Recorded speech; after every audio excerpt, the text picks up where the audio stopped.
सामने नीम का पेड़ खड़ा लहरा रहा था। ऐसा लग रहा था कि वह कह रही हो, आओ बेटा, तुम्हें अपनी आगोश में ले लूं। तुम्हें चिंता करने की जरूरत बिल्कुल भी नहीं है। बस अपनी उम्मीद को लेकर मैंने मायके के दहलीज पर कदम रखे थे, यह सोचकर कि शायद मेरे कदम रखते ही तीनों भाइयों के बीच का मतभेद खत्म हो जाएगा। मगर सिर्फ यह मेरी भूल थी। सामने तीन दीवारें दिखाई दे रही थी। दिलों के बीच दीवार खड़ी हो चुकी थी। अब यह कैसे खत्म होगी? झगड़ा सिर्फ इस नीम के पेड़ को लेकर था। यह किसके हिस्से में हो, इस बात को लेकर तीनों के बीच घमासान जारी था। अंततः यह निर्णय लिया गया कि इस पेड़ को ही गिरा दिया जाएगा और इसकी लकड़ियों का भी बंटवारा होगा, और उस जगह का भी। अंतिम बार मैं अपने नीम के पेड़ से मिलने आई थी। देख तो लूं आखिरी बार। नीम का यह पेड़ मेरे बचपन की सारी खुशियों का गवाह रहा है। गर्मियों में अम्मा कहती थी, थोड़ी देर नीम के पेड़ के नीचे खेलो ताकि फोड़े फुंसी ना हो। कुछ देर तक मैं उसके नीचे खड़ी हो गई। पता नहीं ईश्वर को विधान का क्या विधान है, समझ में नहीं आता। मेरे तीनों भाई आपस में जान देते थे। मैं ही उनके बीच कबाब में हड्डी बन जाती थी और लड़ाई लगाया करती थी। लेकिन ये तीनों एक दूसरे से भरपूर प्यार करते थे। बड़े भैया ने अपना इंजीनियरिंग इसलिए ड्रॉप किया था कि मंझले भैया इंजीनियरिंग कर सके, क्योंकि पापा के पास इतना सामर्थ्य नहीं था कि दोनों बच्चों को इंजीनियरिंग पढ़ा सके। छोटा प्रयाग सबका दुलारा था। अम्मा का तो वो लाडला था, लेकिन न जाने कौन से ग्रह का साया मेरे परिवार पे पड़ गया। अब इन ऊंची दीवारों को फांद कर कहाँ जाऊं, किसके घर पहले जाऊं? मैं नम आंखों से नीम के पेड़ के तले खड़ी थी। तभी बड़े भैया की आवाज मेरी कानों में पड़ी। अरे नीतू, वहां क्या कर रही है तू? अब क्या बताऊं घर की बात। प्रयाग बोल रहा था। उसकी बात मेरे गले में ही अटक गई। घर की बात। मैं उसे एक टक से देख रही थी। उसने अपनी बात को संभालते हुए कहा, नीतू, तुम अपने ससुराल में उलझी रहती हो। तुम अपने पति, परिवार और बच्चों को संभालो। यहाँ की टेंशन मत लो, हम सब संभाल लेंगे। वह सब ठीक है, पर यह तो बताओ कि माँ कहाँ गई? उनकी आवाज से मैं अपने प्रश्न व्यूह से बाहर आई। अपनी आंखें पोंछी और उनके पैर छूकर प्रणाम किया। आओ अंदर आओ। भैया के चेहरे पर परिचित मुस्कान मौजूद थी। सैला, जरा चाय बनाना, देखो कौन आया है। भैया अपने चिर परिचित अंदाज में खुशी से भाभी को आवाज देते हुए बोले।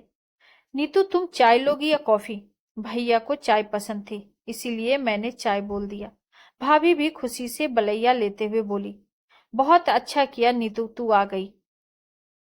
तुम्हें देखते ही भैया खुश हो जाते हैं। थोड़ी देर बैठने के बाद मैं मंझले भैया के पास चली गई और फिर छोटे प्रयाग के पास। सबने मुझे हाथों हाथ लिया। मैं आश्चर्यचकित थी इस बात से कि इतनी देर से मुझे यह नहीं पता था कि माँ कहाँ है। प्रयाग, माँ कहाँ गई? उसके चेहरे पर शून्यता दिखाई दे रही थी। वह झिल्लाते हुए बोला, नीतू, हम तीनों ने मिलकर यह फैसला किया था कि माँ 4-4 महीने सबके पास रहेंगी, मगर माँ को यह नागवार लगा। उनके ईगो पर आ गया। वह नाराज होकर बोली, अब मेरा भी बंटवारा करोगे? घर, जमीन, जायदाद सब तो बांट लिए, मेरा बंटवारा नहीं होना चाहिए। इसका मतलब क्या है? मैं उसकी बात समझ नहीं पाई। माँ शारदा होम चली गई है। क्या? माँ वृद्धाश्रम चली गई है? यह तुम लोगों ने क्या किया? किस बात पर इतना मतभेद हो गया कि तुमने माँ को ही हटा दिया? हमने माँ को वृद्धाश्रम नहीं भेजा, यह उनकी खुद की इच्छा थी। तुम उनसे बात क्यों नहीं कर लेती? कई बार उनसे बात करने की कोशिश की, परंतु माँ का फोन कभी लगता ही नहीं था। कई बार भाभी से पूछ भी चुकी थी, किंतु उनका गोल गोल जवाब यह बताता था कि माँ की तबीयत ठीक नहीं रहती, इसीलिए उनके पास फोन नहीं रहता। मेरे पैरों तले जमीन खिसक गई। मैंने अपना पर्स उठाया और कहा, मैं माँ से मिलकर आती हूँ। मेरे मन में कई सवाल आ जा रहे थे। उन्हीं सवालों के साथ मेरा थ्री व्हीलर रुक गया। शारदा होम यानी वृद्धाश्रम का बोर्ड मेरा स्वागत कर रहा था।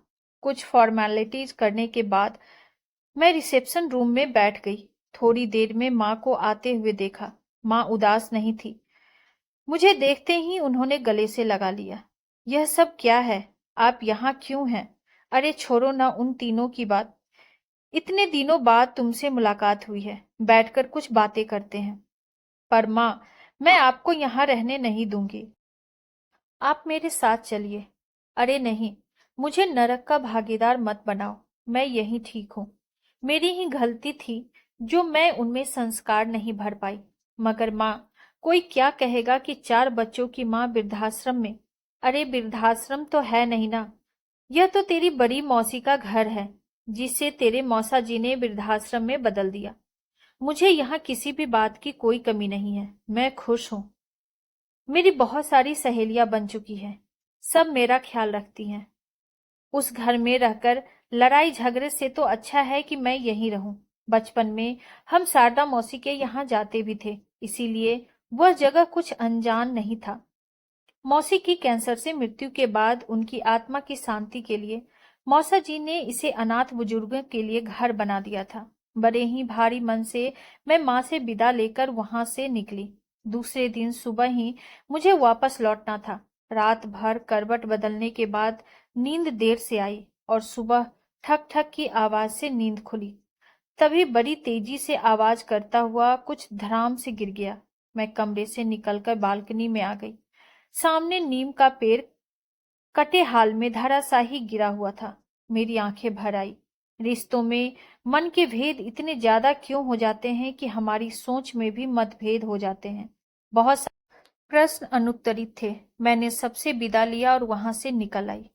सबने झोली भर भर के मुझे गिफ्ट दिया था। सब कुछ ठीक था, लेकिन आपसी कौन सी लड़ाई थी, समझ से परे थे।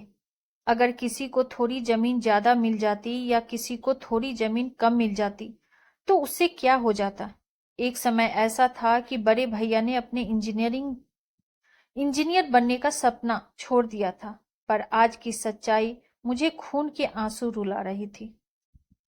आपको हमारी ये कहानी कैसी लगी, कमेंट बॉक्स में जरूर बताइए, और ऐसी ही ढेरों सारी कहानियों के लिए वीडियो को लाइक, शेयर और चैनल पे नए हैं तो सब्सक्राइब करना ना भूलें। Thank you.